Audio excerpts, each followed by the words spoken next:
up, everyone? Happy Sunday. Benjamin's nice and clean. I just got done with my second workout. And when I was at the grocery store, this was like one of my favorite days ever.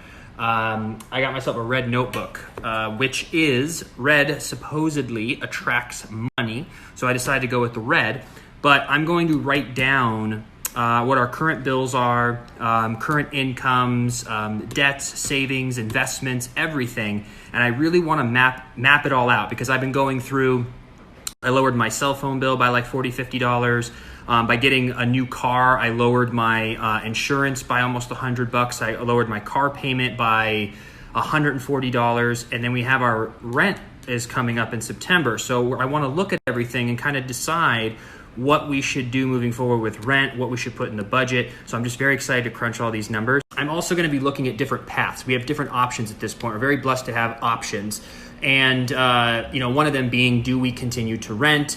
Do we look into buying? I doubt we'll be able to find a great place without rushing by September for purchasing. But I do want to look in the next 6 months to a year. What would that look like? What is the down payment? What are those options? What would that look like for compared to rent? But then you're going to have more tax write-offs. Is that a good idea, bad idea? When it comes to renting, do we get a one bedroom for a lower price? Definitely top floor. Not doing neighbors above me anymore.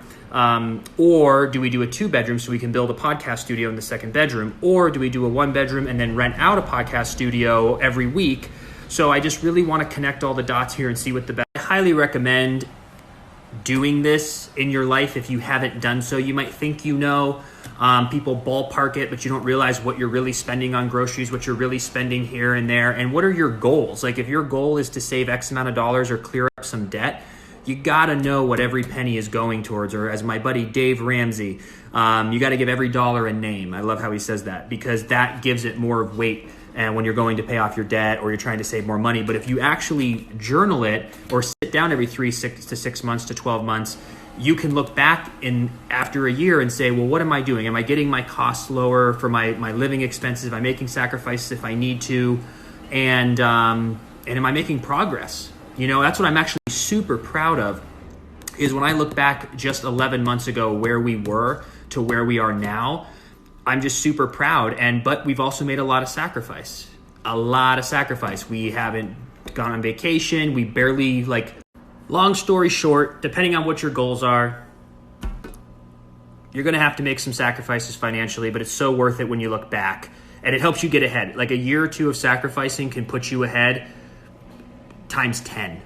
So, for anyone who's going to give it a try, let me know if it helps or if you learned anything by doing it. I know I learn something every time, and it's just super fun looking at your life and dissecting it and really knowing what's going on underneath the hood.